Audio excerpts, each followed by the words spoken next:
ॐ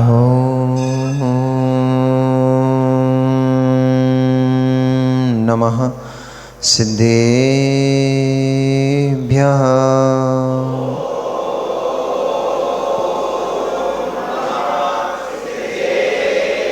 ॐ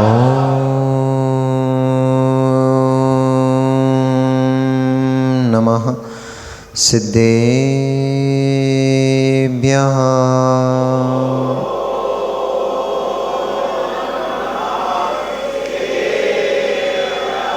तव सिद्धे नय सिद्धे संयम सिद्धे चरित्र सिद्धेया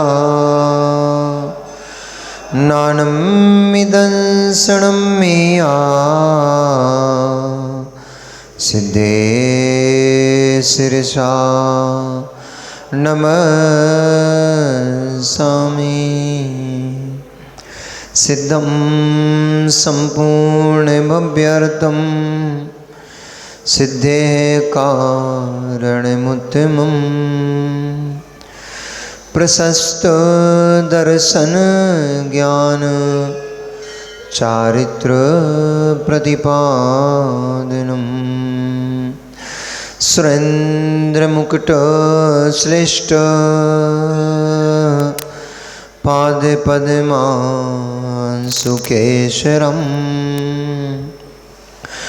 प्रणमामि महावीरं लोकत्रयमङ्गलं। नमो अरिहन्ताणं नमो सिद्धाणं नमो आर्याणं नमो वज्रायाणं नमो लोये सव्यसाहुणं। जय बोलिए अनंत अनंत परम सिद्ध परमेष्ठी भगवान की। जय बोलिए अनंत अनंत 24 तीर्थंकर भगवान की। देवाधिदेव 1008 श्री वर्तमान शासनायक भगवान महावीर स्वामी की। देवाधिदेव 1008 चिंतामणि प्रभु मूलनायक पार्श्वनाथ भगवान की। आचार्य भगवंत कुंद कुंद देवी की। आचार्य भगवान रविशरण स्वामी महामुनि राज की। परम पूजनीय चरया श्रोमणी अध्यात्म योगी आचार्य गुरुदेव श्री विशुद्ध सागर जी महामुनि राज की। अहिंसामयी जैन धर्म की। वीतरागी प्रभु रामचंद्र भगवान की।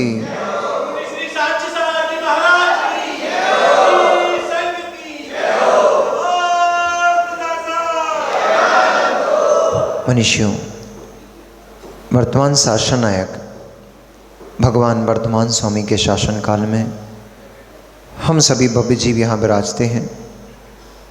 परम भट्टारक महाश्रमण उन भगवान वर्धमान स्वामी के मुख कमल से निश्चित भागवादिनी भगवती माँ जिनवाणी का हम सभी भव्य जीव यहाँ करुणांजलि लगाकर पान कर रहे हैं। यह भागवादिनी, यह भगवती माँ जिनवाणी सभी जीवों का कल्याण करे, सभी जीवों का मोक्ष मार्ग प्रशस्त करे। मनुष्य जीवन में 3 धन बड़े महत्वपूर्ण हैं। शेष धन तो कभी भी प्राप्त किए जा सकते हैं, कभी भी नष्ट हो जाते हैं, पर जिस जीव ने अपने 3 धन सुरक्षित कर लिए उसका इहलोक भी सुखी हो गया और परलोक भी सुखी हो जाता है। संयम धन, समता धन, 3 धन, समय धन, संयम धन, समता धन। अभी तक आपने सुना होगा, धन के बहुत सारे रंग सुने होंगे, देखे होंगे। अब नए धन सुनिए। जीवन में इस जीव के पास यदि 3 की सुरक्षा है, 3 धन सुरक्षित कर लिए तो जीवन में वह व्यक्ति कभी असफलता को प्राप्त नहीं हो सकता। समय धन, संयम धन और समता धन। जो जो अपने जीवन में समय को सुरक्षित नहीं कर पाते वे जीव संसार में कष्ट को भोगते हैं। समय पर समय का सदुपयोग जो जीव करना जानते हैं वे लोग सुख को प्राप्त होते हैं। समय का सद्भाव करना नहीं जानते वे लोग कष्ट से ग्रसित होते हैं। हमारा समय कहाँ बीतता है। संयम धन, जो लोग अपने संयमित जीवन को नहीं जी पाते हैं उनका जीवन अनबैलेंस हो जाता है। संयमित जीवन जो नहीं जी पाते हैं उनका असंतुलित जीवन हो जाता है और असंतुलित जीवन असफलता का सबसे प्रमुख कारण हो गया। असंयमित जीवन रोगों को उत्पन्न करेगा। असंयमित जीवन मानसिक पीड़ा को उत्पन्न करेगा। असंयमित जीवन लोगों में द्वेष को उत्पन्न करेगा, कषाय को उत्पन्न करेगा, दूसरों के प्रति द्वेष भावना को उत्पन्न करेगा, ईर्ष्या भाव को उत्पन्न करेगा। और असंयमित जीवन लोक में ख्याति को नष्ट कर देता है। समय, समता, तीसरा धन है समता धन। कैसी भी परिस्थिति पड़ जाए उस परिस्थिति में जो जीव अपने आप को शांत रखना सीख लेता है, कैसी भी परिस्थिति पड़ जाए जो जीव अपने आप को शांत रखना सीख लेता है वह जीव जीवन में कभी असफल नहीं होता। सूत्र है ये, नोट कर लेना। चाहे यहाँ बहुत सारे स्टूडेंट्स भी बैठे हुए हैं, चाहे आपकी शिक्षा की लाइफ हो, चाहे आपकी बिजनेस की अथवा जॉब की लाइफ हो, चाहे एक पति पत्नी रूप आपका गृहस्थिक लाइफ हो, चाहे एक बुजुर्ग का अपने परिवार का संचालन रूप अपनी जीवन हो, ये तीन सूत्र जिसने अपने जीवन में धारण कर लिए वो जीव कभी जीवन में इस पर्याय में तो असफल होगा ही नहीं, कालांतर में भी वह किसी विकृत अवस्था को प्राप्त नहीं होगा, किसी दुर्गति रूप अवस्था को प्राप्त नहीं हो सकता। तीन धन, समय धन, संयम धन और समता धन। जो जो इन तीन धन को नहीं संभाल पाते हैं वे ही जीव नरक निगोद की यात्रा करते हैं, वे ही जीव जगत में तिरस्कार को प्राप्त होते हैं, वे ही जीव जीवन में असफलता को प्राप्त होते हैं। लुटता कहाँ है? ये तीन धन लुटाता कौन है और लुटते कहाँ हैं? पंडित जी, छोटे पंडित जी, तीन धन लुटाता कौन है और लुटते कहाँ हैं? मैं स्वयं लुटाता हूं। तीन धन को लुटाता कौन है? मैं स्वयं लुटाता हूं। कहाँ? निद्रा में, स्नेह में और द्वेष में। तीन धन कौन लुटाता है? स्वयं मैं लुटाता हूं। कहाँ? समय धन को निद्रा में, समय धन को निद्रा में। नींद बड़ी प्यारी वस्तु है, नींद बड़ी प्यारी वस्तु है। थोड़े से फ्री हुए तुरंत घेर लेती है, थोड़ा सा कुछ काम नहीं हुआ तुरंत निद्रा सताने लग जाती, तुरंत नींद आने लग जाती है।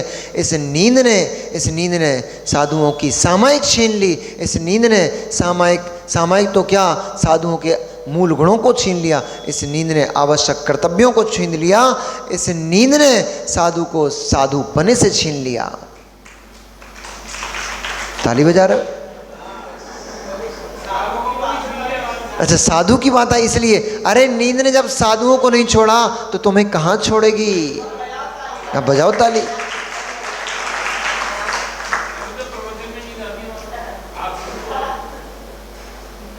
हम लुटा रहे हैं, हम ही तो लुटा रहे हैं। जब प्रवचन में नींद आने लग जाए राजेश जी, तो सभी लोगों के पीछे जाकर के खड़े हो जाना चाहिए, खड़े होकर प्रवचन सुनना चाहिए।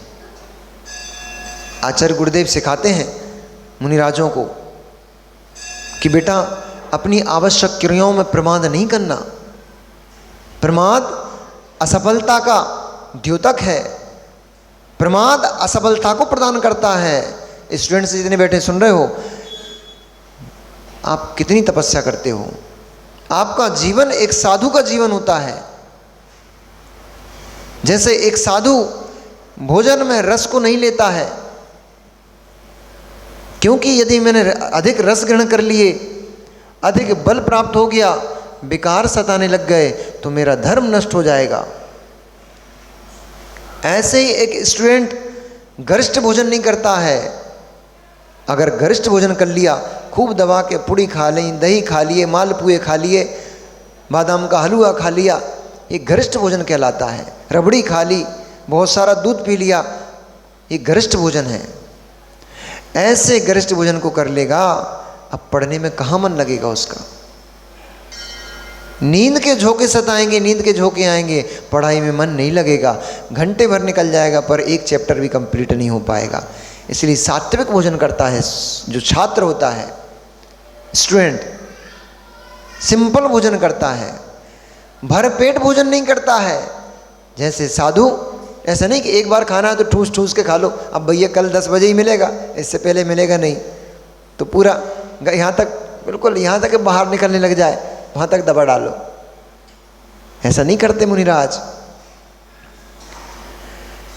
इतना कम से कम पेट में स्थान खाली छोड़ देते हैं कि आगे अभी चल करके श्वास भी तो लेना है, वो भी पेट में ही लेंगे, नहीं तो श्वास कहाँ से लेंगे। इसलिए थोड़ा भोजन कम ग्रहण करते हैं। और जैसे मुनिराज, ऐसे ही जैसे मुनिराज तपस्या करते हैं, ऐसे ये 4 बजे से 3 बजे से उठ करके ये बच्चे लोग पढ़ाई करते हैं अपनी। पर आपकी पढ़ाई, आपकी तपस्या लौकिक के कारणों में जा रही है, इसलिए आपको आत्मिक सिद्धि नहीं हो पाएगी, लौकिक सिद्धि तो हो जाएगी। आप उस परम सुख को प्राप्त नहीं कर पाओगे जिस परम सुख को योगी प्राप्त करते हैं, मुनिराज प्राप्त करते हैं। क्यों? क्योंकि वे सम्यक रूप से अध्ययन कर रहे हैं, सम्यक रूप से अपनी तप को कर रहे हैं।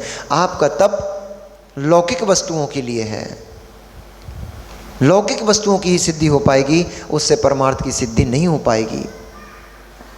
परम आनंद, परम सुख की दशा है, उसको प्राप्त नहीं कर पाओगे, इंद्रिय सुख मिलेंगे।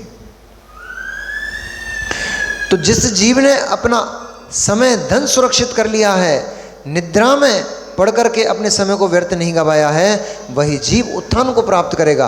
उसकी ही जॉब अच्छी लग पाएगी जो पढ़ाई के समय में सोते नहीं मिलेगा।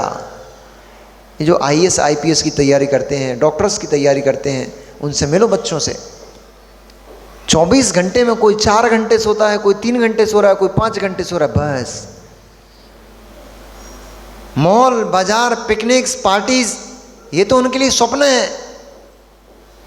ऐसा है कि नहीं बताओ? स्टूडेंट्स बैठे यहाँ पर, ऐसा है कि नहीं?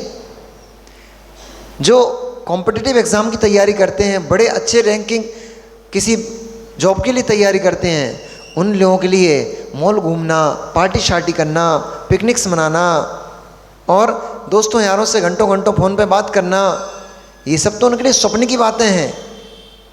4 घंटे 3 घंटे सोते हैं, उसमें इतना स्वप्न देख लेते कि हम मॉल में घूम रहे हैं, इतने में काम चल जाता है उनका। उनको मालूम है यदि मेरा समय धन मैंने नींद में व्यर्थ गवा दिया तो मेरा लक्ष्य मुझसे च्युत हो जाएगा, दूर चला जाएगा। यदि मैंने दोस्तों यार से मिलने मिलाने में अपना समय गवा दिया तो मेरी पढ़ाई में विघ्न उत्पन्न हो जाएगा और मेरा लक्ष्य मुझसे दूर हो जाएगा।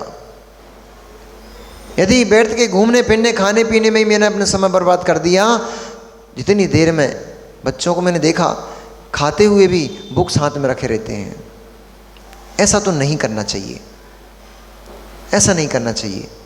ऐसा करने से, क्योंकि वह भी शब्द है और शब्द श्रुत है, भगवान जिनेंद्र की वाणी है, श्रुत का अभिनय होता है।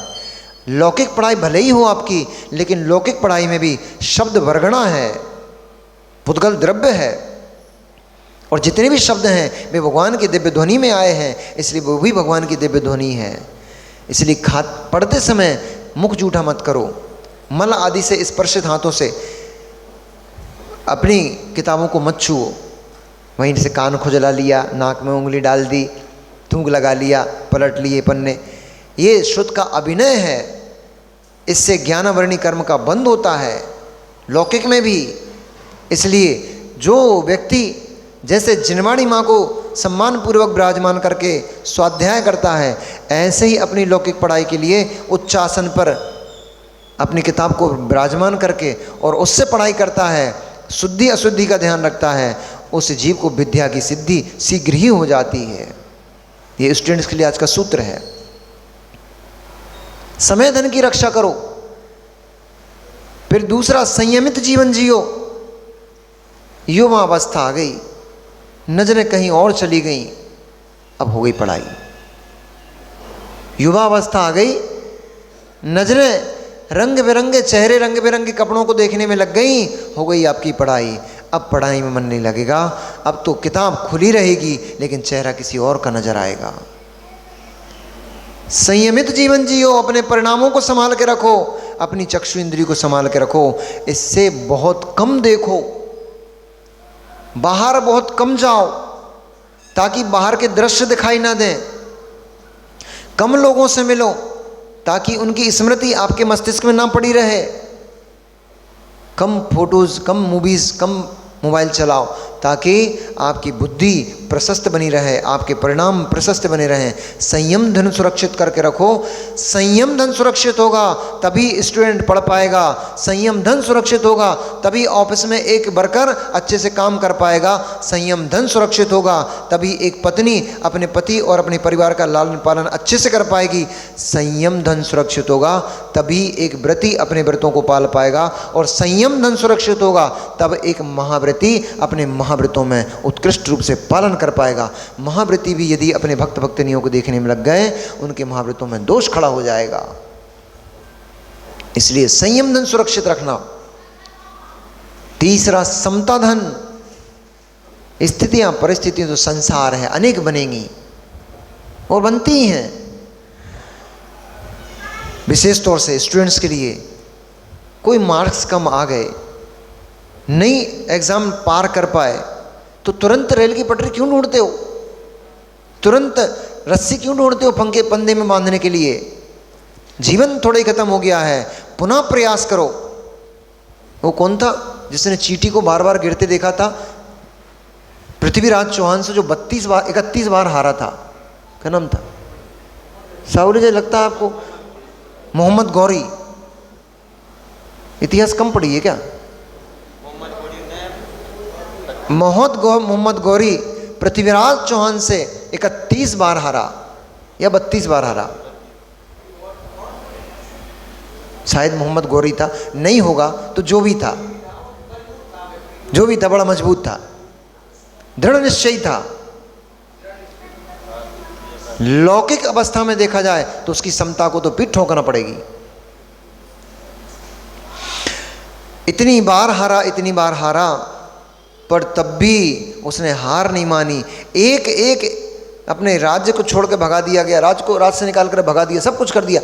एक व्यक्ति को जोड़ कर उसने अपनी पूरी सेना तैयार कर ली।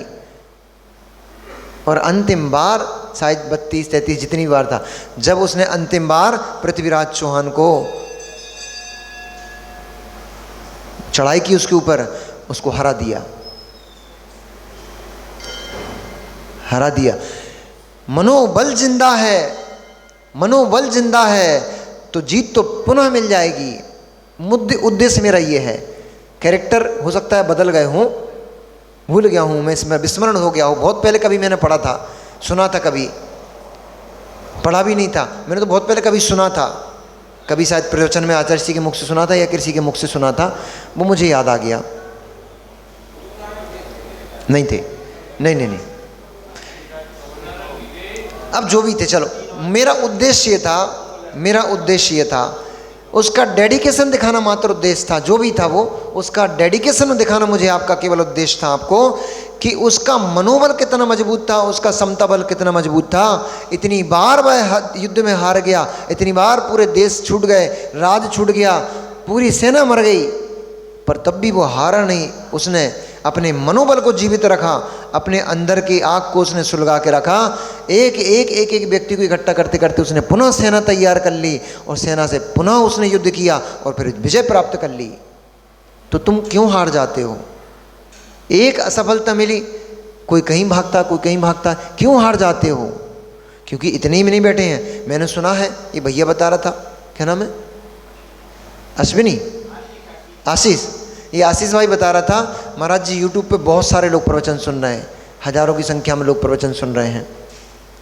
इसलिए यहाँ जितने बैठे हैं उनका ही मात्र उद्देश्य नहीं है, यूट्यूब पे भी जितने लोग सुन रहे हैं, जितने बच्चे सुन रहे हैं, युवा सुन रहे हैं, युवतियाँ सुन रही हैं, उनको भी मेरा उद्देश्य यह है कि उन तक भी ये बात पहुँचे, अपने मनोबल को कभी गिरने मत दो। एक असफलता आपका जीवन समाप्त नहीं कर सकती। हो सकता है उस असफलता के पीछे कोई और बड़ी सफलता छिपी पड़ी है जिसे आप अभी नहीं देख पा रहे हो। मैंने MBA का एग्जाम दिया, एक में दो विषय में बैक लग गया। MBA का एग्जाम दिया, MBA पढ़ा हूं भैया मैं, पूरा कंप्लीट नहीं हुआ था, MBA किया मैंने। ये हमारे पूछ रहे थे कल कि बोले अच्छे मार्केटिंग में आप काफ़ी अच्छे लग रहे हो, कि मार्केटिंग का जॉब किया है क्या? MBA पढ़ाई करी है भैया मैंने। तो उसमें बैक लग गया। मेरे मन में आया, अरे छोड़ो छाड़ो यार, कुछ नहीं। उस समय मैं जॉब कर रहा था, पार्ट टाइम MBA कर रहा था। तो मैंने सोचा जॉब अच्छी खासी अपन करते ही, क्या टेंशन लेना, प्रमोशन MBA से जल्दी मिल जाता है, इस चक्कर में कर रहे थे। बाकी पढ़ाई से तो मन भर चुका था हमारा। तो मतलब छोड़ो, कुछ नहीं है, जॉब अच्छी है, टेंशन नहीं है अपने को ज़्यादा, होगा प्रमोशन तो ठीक, नहीं भी होगा तो कुछ नहीं है, बढ़िया चल रही है। फिर सोचा अरे कार्य हाथ में लिया है तो पूरा कर ही लेते हैं, बीच में क्यों छोड़ते हैं। सो आगे करने लग गए, पर वो निमित्त ऐसा बना कि वो पूरा नहीं हो पाया, क्योंकि हमारे अधूरे काम बहुत सारे रह गए हैं। दो तीन चीज़ें हमारे जीवन की ऐसी हैं जिन, सुनो ना, हाँ तो यही तो मैं बोल रहा था, आपने मेरी बात सुनी नहीं। आप हमें पूरा सुन लो, आपके सारे प्रश्न अपने आप समाप्त हो जाएंगे। मैं यही बोल रहा था कि जीवन में मेरे साथ कुछ ऐसी अव्यवस्था रही है। एक तो मेरे से कभी टाइम मैनेजमेंट होता नहीं, मैंने मैनेजमेंट का कोर्स किया है पर मेरे से टाइम मैनेजमेंट नहीं होता। मेरी कई बार आचार्य के दर्शन जाता था, दर्शन के लिए जाता था या शिविर वगैरह में जाता था, तो मेरी अक्सर ट्रेन छूट जाती थी, क्योंकि मेरे घर से स्टेशन तक पहुंचने का रास्ता था 20 मिनट का, और मैं डॉट 20 मिनट पे ही निकलता था कि अब बस 20 मिनट मेरे पास बचे हैं, इतनी समय में मैं स्टेशन पहुंच जाऊंगा। तो जिस स्पीड से अपन गाड़ी चलाते थे उस स्पीड से हमारा 20 मिनट का रास्ता था। तो कभी ऐसा होता था, गाड़ी को पार्क किया, भीड़ में लग गई, कहीं जाम लग गया रास्ते में, अब 2-5 मिनट में इधर उधर निकालते निकालते वो चली जा रही ट्रेन, वो जा रही है। कई बार ऐसा मेरे साथ होता था, अभी भी होता है। महाराज हमसे परेशान है दोनों, पर हमने तो उनसे बोल कर रखा, देखो भाई तुम टेंशन नहीं लेना, क्योंकि हमने तो दीक्षा के मंच पे ही आचार्य श्री से बोल दिया था, आचार्य श्री हम तो डिले हैं, डिले थे और डिले ही रहेंगे। तो इसलिए आचार्य श्री हमसे कुछ नहीं बोलते। जब आधी भक्ति हो जाती तब हम भक्ति में पहुंचते थे, उनको भी पता था, मुस्कुरा देते थे, आ गए, हमने बोला जी नमस्ते। क्लास का जब माहौल शुरू हो जाता था, आचार्य श्री पढ़ाना शुरू हो जाते थे, तब हम क्लास में पहुंचते थे। तो हमारी 2-3 चीज़ें ऐसी हैं जो कभी सुधर नहीं सकती हैं। हम प्रयास तो करते हैं, कुछ माताएं भी हमसे परेशान हैं, दोपहर की क्लास वाली बेचारियों को हमने 4 बजे का टाइम दे कर रखा है, कभी 4:10 पे पहुंचते, कभी 4:15 पे पहुंचते। इसलिए आप टेंशन नहीं लेना, वो हमारे खून में बस गया है वो। तो हम प्रयास तो करते हैं उसको चेंज करने का, पर वो हो नहीं पाता है। लेकिन फिर भी मैं आपको समय धन की व्याख्या कर रहा हूँ। मैं बर्बाद नहीं करता हूँ समय की, ये तो ठीक है, समय बर्बाद नहीं करता हूँ, पर वो मैनेजमेंट नहीं हो पाता मेरे से, वो तुरंत करने की आदत पड़ गई है। अब चलो, आज अपना वो तो विषय आ ही नहीं पाया कथा का। समय धन, संयम धन और समता धन। इसलिए कभी परिस्थिति विपरीत फंस भी जाए तो तुरंत उतावले मत हो, तुरंत निर्णय मत करो, थोड़ा समय दो, थोड़ा परिणामों को शांत करो, चित्त को स्थिर करो, फिर निर्णय करो। आपका निर्णय सम्यक होगा। विपरीत परिस्थिति पड़ी, उत्तेजना उत्पन्न हो गई, कषायें आने लग गई, उस समय आप कोई भी निर्णय करोगे आपका निर्णय गलत हो जाएगा, हानिकारक हो जाएगा। इसलिए समता धन संभाल कर रखो अपना, विपरीत परिस्थिति पति उस परिस्थिति में अपने समता और परिणामों को रखो। ऐसे वे जीव ही लोक में सम्मान को, सुख को, यश को प्राप्त करते हैं और परलोक को भी सुधार लेते हैं। कहाँ लौटाते हैं? निद्रा समय, समता धन, समय धन, संयम धन, स्नेह में लौटा डालते हैं। संयम कहाँ नष्ट होता है? जहाँ किसी के प्रति राग उत्पन्न हो जाता है वहाँ हमारा संयम नष्ट हो जाता है। समता को स्नेह में नष्ट कर डालते हैं, संयम को। और तीसरा, समता धन नष्ट करते हैं कषायों में, उद्वेग में, द्वेष में, हमारा समता धन नष्ट हो जाता है। इसलिए यदि स्वयं की रक्षा करना है, अपनी रक्षा करना है, तो 3 धन की रक्षा करो। जहाँ लुटते हैं उन 3 स्थानों से अपने आप को बचाने का प्रयास करो। नहीं संभाल पाया बेचारा, अब चलते हैं। नहीं संभाल पाया बेचारा, कौन?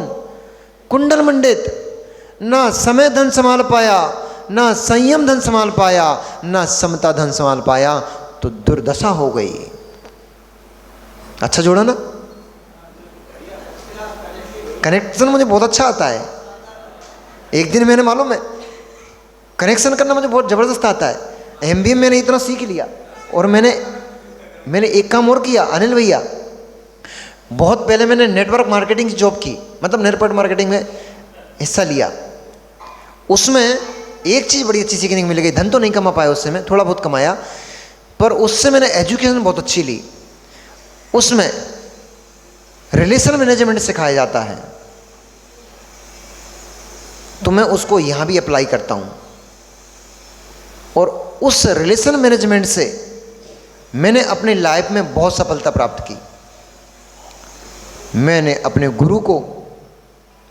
गुरु के चेहरे के पे ऊपर मुस्कुराहट देखी उस रिलेशन मैनेजमेंट से।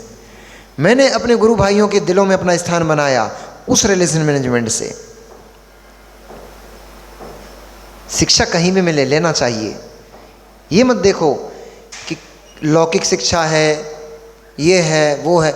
कहीं भी अच्छी बात मिले, कहीं भी कुछ अच्छा सीखने को मिले, तुरंत उसको ग्रहण करने का भाव आना चाहिए। गुणग्राही होना चाहिए, सम्यक दृष्टि का लक्षण होता है।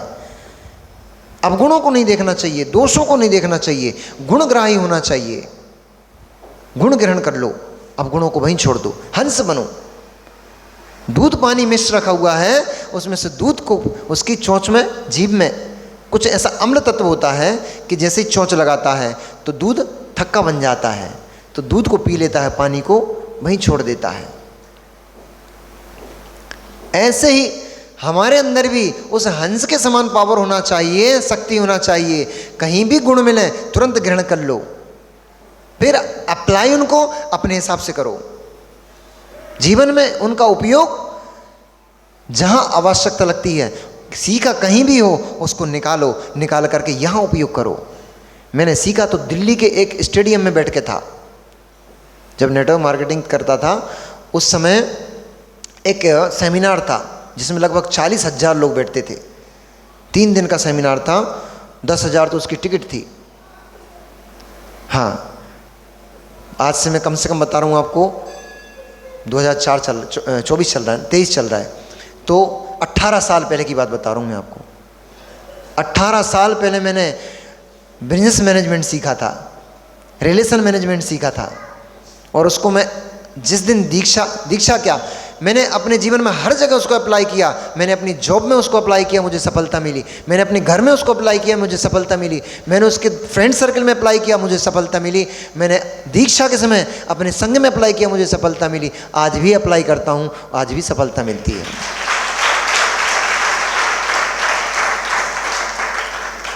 अच्छा ही कहीं भी मिले सीख लेना चाहिए। चलो, तो बेचारा कुंडल मंडित ना समय धन सुरक्षित कर पाया।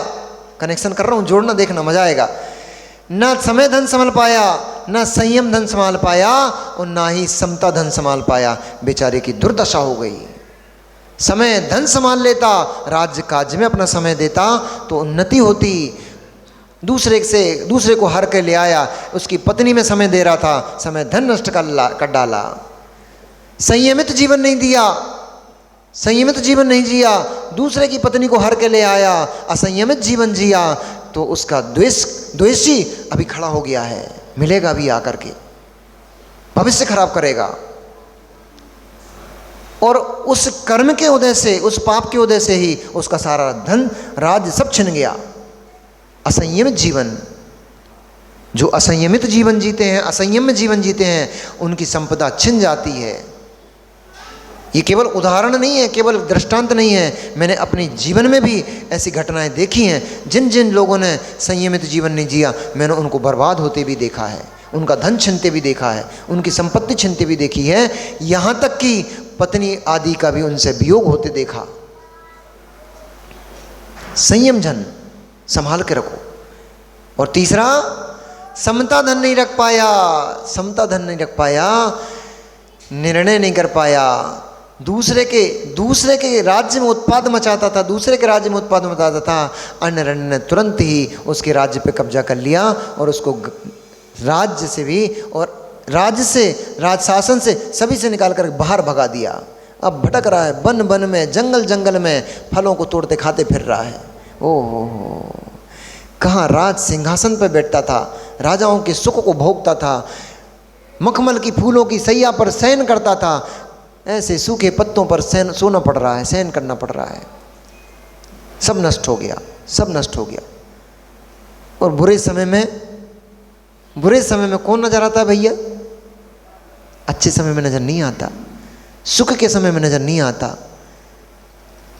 जब पाप कर्म का उदय आता है तब जीव को धर्म नजर आता है। जो सुख में सुमरन करे तो दुख काहे को होए, सुख में सुमिरन सब करे और दुख में करे न कोई।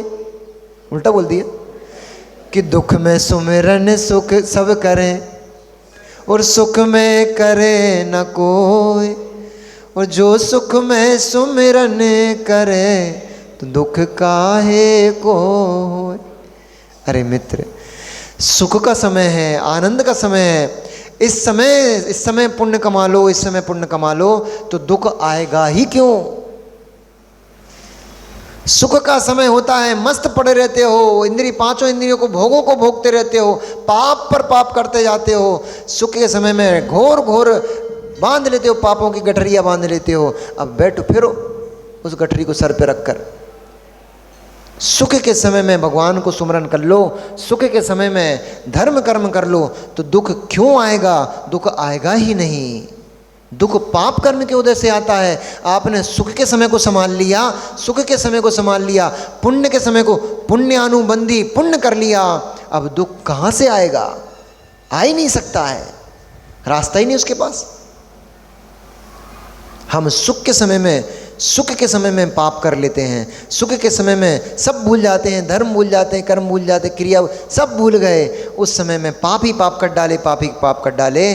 अब सर पे दुख, कष्ट, पाप कर्म सर पे बैठ के नाचता है, फिर रोते हो, हाय मुझे कष्ट है, हाय मुझे दुख है, मैं बीमार हूँ, मैं पीड़ित हूँ, मेरे साथ ऐसा हो गया, मेरे साथ ऐसा हो गया। सुख में सुमरन कर लेते तो दुख काहे को होता। हे कुंडल मंडित, सुख का समय था तब संयमित जीवन जी लेता, मुनिराजों के पास तब चला जाता तो ये कष्ट क्यों भोगना पड़ता, ये दिन नहीं देखना पड़ते। अब जा रहा है भटकते हुए एक आचार्य भगवंत का संग वन में उसको दिखाई दे गया। अब कोई जब शरण नहीं होता, अन्यथा शरणं नास्ति त्वमेव शरणं मम, जगत में कोई भी शरण नहीं होता, तब उसको परमात्मा की शरण दिखती, तब गुरुओं की शरण दिखती है, पहले नहीं दिखती। पहले कहने लग जाए अन्यथा शरणं नास्ति त्वमेव शरणं मम, तो किसी की शरण को प्राप्त होना ही क्यों पड़े, कहीं शरण मारे मारे खोजना ही क्यों पड़े। इसलिए पहले ही शरण खोज लो, जब सुख का समय है, अच्छा समय है, तब परमात्मा की शरण में चले जाओ, वहीं कल्याण होगा, वहीं सुख मिलेगा। अब पहुंचा भगवान मेरी बड़ी दुर्दशा हो गई। मैं छत्रपुर नगर का नहीं, विदग्धपुर नगर का राजा कुंडल मंडित शत्रु ने मेरा संपूर्ण वैभव छीन लिया और मुझे दर दर की ठोकर खाने पर मजबूर कर दिया। भगवान मैंने कौन सा पाप किया जिसके कारण से मुझे ये दिन देखने पड़े? भूल गया क्या? भूल गया क्या? मुनिराज ने कहा, भूल गया क्या? उस बेचारे पिंगल के परिणाम तूने कहां देखे? तू उसकी पत्नी रूप संपत्ति को हरण करके ले आया था। वो बेचारा पागलों की तरह बावरा होगा, मारा मारा फिर रहा था, दर दर की ठोकरें कर रहा था। लोग पागल समझते थे, पत्थर मारते थे, लोग पागल समझ करके उसको परेशान करते थे, लोग ना जाने कितने कितने प्रकार के उसको दुर्वचनों से संबोधित करते थे। कभी तो नगर से मारकर बाहर भगा देते थे, कभी भूखा प्यासा पड़ा रहता था। दुर्दशा हो गई थी, उस बेचारे की दुर्दशा हो गई थी तेरे कारण से। उसकी भी दुर्दशा क्यों हो गई? व्यवहार से कहेंगे माँ तो ऐसे ही कहेंगे कि तेरे कारण से, तू भी तो दूसरे की पुत्री को हर के लाया था, कुछ भी अलग नहीं हुआ। पिंगल, हे पिंगल, पिंगल पूछे कि मैंने कौन सा पाप कर डाला कि मुझे ऐसी दुर्दन देखना पड़ गए? तू भी तो किसी की पुत्री का हरण करके लाया था। उसके पिता को तूने कहाँ देखा? उसका पितावा क्षोभ से बेचारा त्रस्त, परेशान और आंसुओं की धारा बहाते हुए अपनी पुत्री के वियोग में दिन रात रोया करता था। तूने कहाँ देखा कि मेरे पिता मेरी माता अपने मेरे वियोग में, उस पुत्री के वियोग में कितने दुखित हैं? तू कहाँ देख पाया था? इसलिए तेरा भी पाप कर्म का उदय आया कि तुझसे तेरी पत्नी छिन गई। अब तू मारा मारा फिर रहा है, जैसे तूने माता पिता को कष्ट दिया था। सुन लो भैया, जितने युवा वर्ग बैठे ना, सुन लो, जितने आंसू माता पिता के गिरते हैं, मैं सैद्धांतिक विषय बोल रहा हूं आपसे, प्रमाण के साथ बोल रहा हूं, केवल मेरे वचन नहीं है ये, प्रमाण के साथ बोल रहा हूं, क्योंकि आगम में सिद्धांत है, जिस जिस इंद्रिय से अधिक पाप करोगे, जिस जिस प्रकार का पाप करोगे, कालांतर में वही तुम्हें भोगने को मिलेगा। कर्णान योग से मिलो, ऐसा ही कहेगा। जिस जिस इंद्रिय के भोगोगे वह इंद्रिय आपसे छिन जाएगी। जिस जिस प्रकार की यातनाएं अन्य जीवों को दोगे, वैसी वैसी ही यातनाएं आपको सामने भोगने को मिलेंगी। इसलिए कहते हैं देख के चला करो भैया। आपके यहाँ टाल में बहुत चींटियां हैं, जीव हैं, कुचलते चले जाओगे, कुचलते चले जाओगे, एक दिन तुम भी किसी न किसी जीव के पैरों के नीचे कुचले पड़े मिलोगे। देख कर चलो, देख कर चलो। 4 हाथ भूमि को देखकर चलने का आदेश आगम्य है। नीची निगाह कर कर चलो, ऊंटों की तरह ऊपर मुंडी करके नहीं चलना पड़ता, नीची निगाह करके चलना चाहिए। 4 हाथ भूमि देखकर चलो। जैसा बीज बोता है वैसा ही तो फल प्राप्त होगा। अब बीज बमूल का लगा रहे हो और चाह रहे हो को फल आम के मिल जाए, तो कैसे मिलेंगे? नहीं मिल सकते, नहीं मिल सकते। तो जितने भी युवा यहाँ पर बैठे अथवा YouTube के माध्यम से जितने भी युवा युवतियाँ सुन रहे हैं, सुन लो मेरी इस बात को। जितने आपके निमित्त से यदि कुछ ऐसा कार्य कराते हो और जिससे कि माता पिता को त्रसित होते हैं, माता पिता को बहुत पीड़ा होती है, माता पिता को दुख होता है, उनकी आंखों में आंसू आते हैं, जितने आंसू उनकी आंखों से टपकेंगे, आपकी संतान नियम से उससे 10 गुने आंसू आपकी आंखों में टपकाएगी। भूल मत जाना उस समय को, बस करके देख लो। दगा किसी का सगा नहीं होता। ऐसा भी आचार्य भगवंत ने एक बार 2010 में प्रवचन में कहा था। उज्जैन में शिविर में बैठा था मैं, उन्होंने कहा था दगा किसी का सगा नहीं होता, नहीं मानो तो करके देख लो। दगा कभी सगा नहीं होता, छल कभी सगा नहीं होता किसी का, नहीं मानो तो करके देख लो। वही का वही तुम्हारे सामने घटित होगा होगा होगा। जैसे आंसू जिस जिस कारण से माता पिता की आंसू में आंसू आएंगे, वही कारण तुम्हारी संतान तुम्हारी आंखों में आंसू देगी। अब सुन लेना माताओं, बच्चों बच्चियों से अकेले नहीं बोल रहे हैं, आपसे भी कह रहे हैं। जितनी जितनी बहुएं सासों को रुला रही हैं, तुम्हारी भी बहू तुम्हें रुलाएगी 110%। और तुम कहो हमारे तो बेटा ही नहीं है, बहू नहीं आएगी। कोई कहे हमारा तो बेटा ही नहीं है, हम तो बच गए, नहीं बच पाओगे। घर में छोड़ेगा नहीं, छोड़ेगा नहीं, बेटा नहीं रुलाएगा, बेटी रुलाएगी। और अगर मान लो बेटा और बेटी दोनों ही नहीं है तो कर्म में शरीर से निकलेगा, रुलाएगा जरूर, उतने ही आंसू बहाएगा। जितने तुम सासू माँ को आंसू बहाओगी उतने ही तुम्हारू आंसू तुम्हारी संतान बहाएगी। संतान नहीं बहाएगी, ऐसा रोग लग जाएगा शरीर में, उतने आंसू तुम्हें बहाना ही पड़ेंगे, क्योंकि आपने किसी की आंखों में आंसू डाले हैं, दिए हैं। इसलिए जिन जिन की आज एक अच्छा काम कर लेना, अच्छा काम कर लेना, धर्म का काम कर लेना। जिन जिन ने अपनी सासुओं को किंचित भी कष्ट दिया हो, बे सास बहुएं आज जाकर के अपनी सासू माँ के 3 बार चरण छू करके धोख दे लेना, उनसे क्षमा याचना कर लेना, माँ मैंने अपने जीवन में आपको बहुत कष्ट दिए हैं, आज से मैं उन सारे कष्टों की क्षमा मांगते हुए और प्रत्याख्यान करती हूँ, मैं आपकी आँख में कभी आंसू नहीं दूंगी, कोई कष्ट नहीं दूंगी। उस बेचारे ने तुम्हें दिए ही तो है। और सासुओं से भी कह रहा हूं, बहुओं को यातना मत देना। ये केवल सासुओं पे नहीं चलेगा सूत्र, ये सूत्र बहुओं पे भी चलेगा। नहीं तो तुम सोचो हम तो सासू माँ हैं, हम तो बच गए। यदि सासू माँ तुम बहू को परेशान करोगी, तुम बहू, क्योंकि वो भी जीव द्रव्य है, उसको भी अंदर भी क्लेश उत्पन्न होगा। यदि आपने, और ससुर भी सुन लेना भैया, यदि आपने अपनी बहू को कष्ट दिया है, त्रास दिया है, उसको परेशान किया है, उसकी आंखों में आंसू टपके हैं, बुढ़ापे में पानी पिलाने वाला नहीं मिलेगा। पानी पानी चिल्लाते चले जाओगे, लेकिन तुम्हें हाथ में पानी देने वाला नहीं मिलेगा। नहीं मानो तो करके देख लेना है? तुम बहू को बहू समझना, बिटिया जैसे रखना। और अगर सास ससुर उनने अपनी बेटी रूप संपत्ति तुम्हें दे दी, पैर छू लोगे छोटे हो जाओगे क्या? मैं नहीं बताओ, पैर छू लोगे छोटे हो जाओगे क्या? नहीं छोटे हो जाओगे, महान हो जाओगे, आप तो महान हो जाओगे। सासू मैया बहू बेचारी आए तो मुंह हूं हाँ नहीं करना, इधर मुंह कर रही उधर मुंह कर रही। बहू आए चरण छूने, छुलवा लेना, उसके सिर पे हाथ फेर देना, बेटी मेरी बेटी तू ही मेरी बेटी है, गले से लगा लेना। फिर देखो घर में क्या आनंद होता है।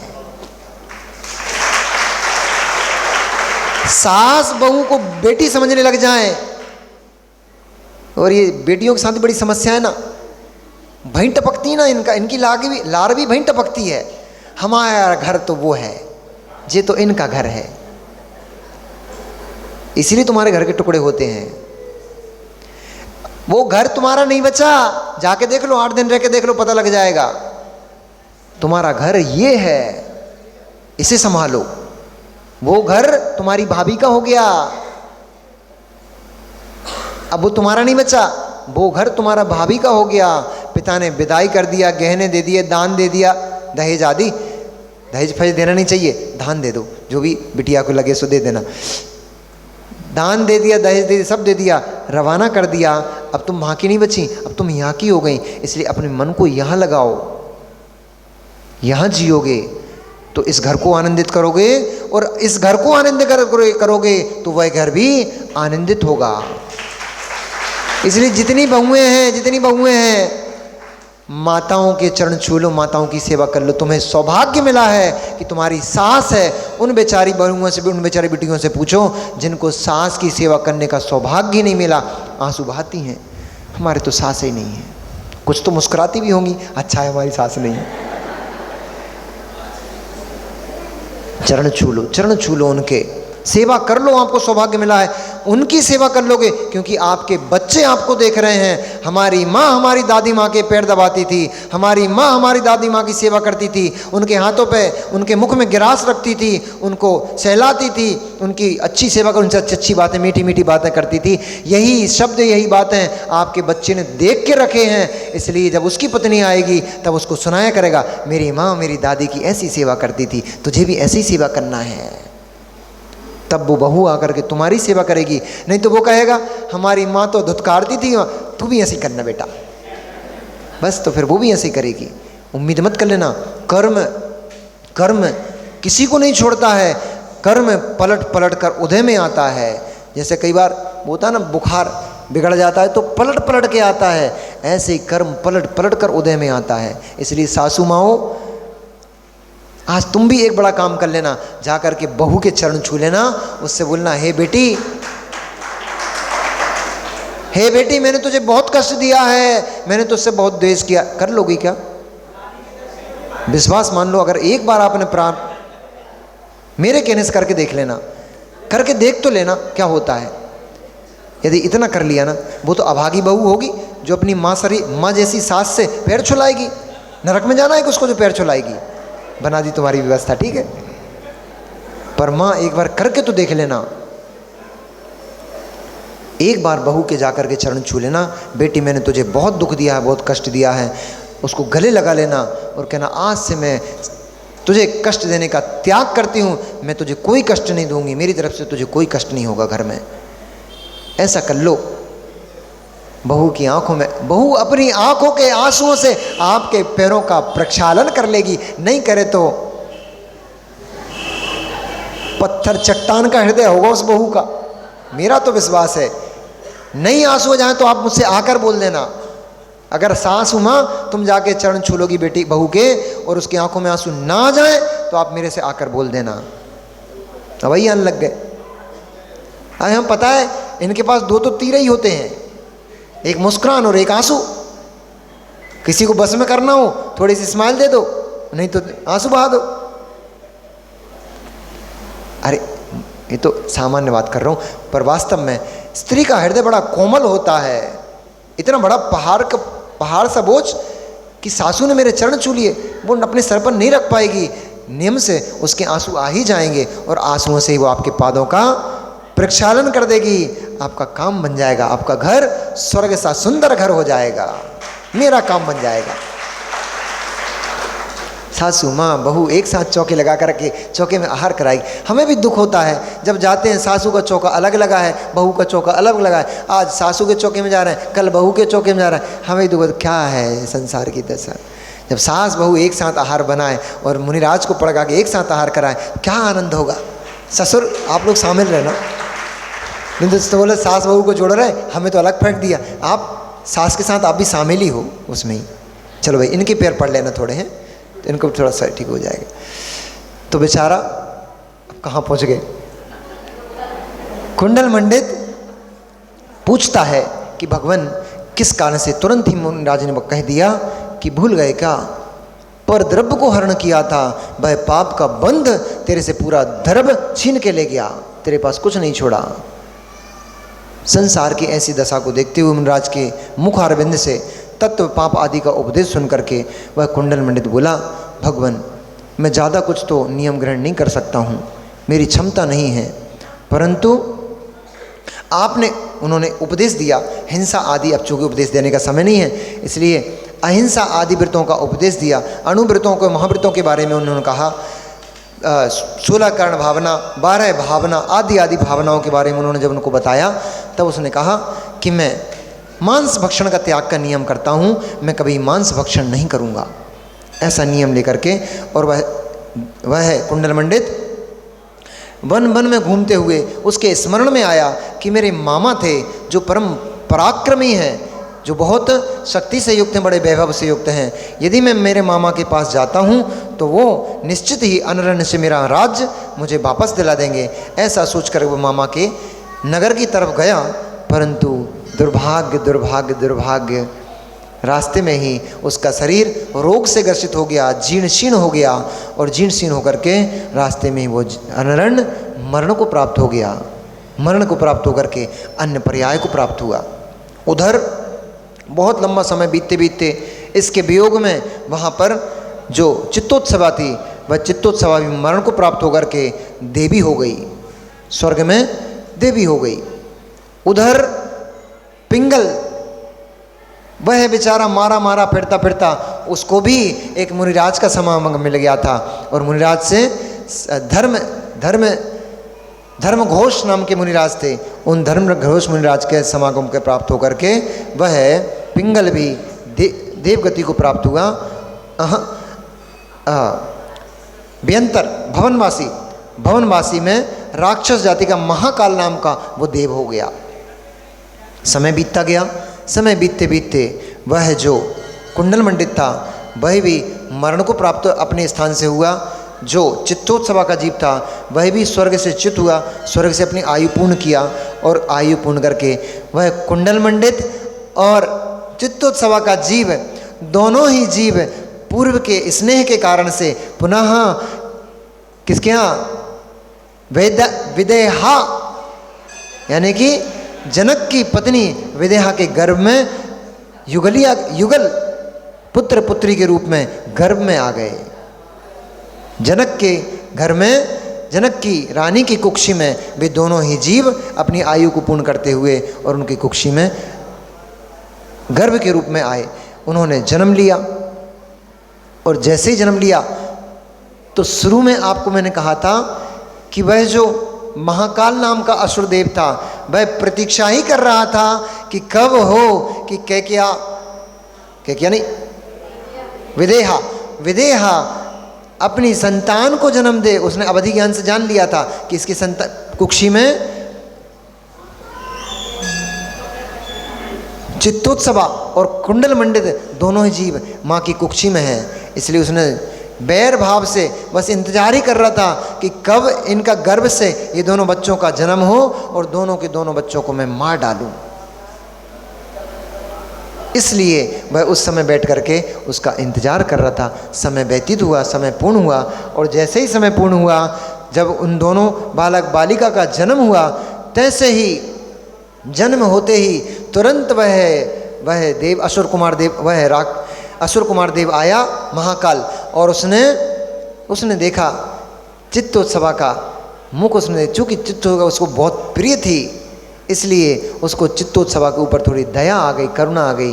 उसने कहा ये तो मेरे लिए बहुत प्रिय थी, इसकी गलती नहीं थी, ये ही हर के ले गया था मेरी पत्नी को, इसलिए मेरे दंड का भागी यही है। इसलिए उसने चित्तोत्सवा के जीव को तो कुछ नहीं किया, परंतु कुंडल मंडित का जो जीव था उसको उठा करके ले गया और उसको ले जा करके जैसे धोबी कपड़ों को चट्टान के ऊपर पचीट देता है, ऐसे ही उसके दोनों पैरों को उसने पकड़ा और नमो वरियंताड़म, नमो सिद्धाड़म, नमो हायरियाड़म, नमो वज्रायाड़म, नमो लोहे सब साहुड़म।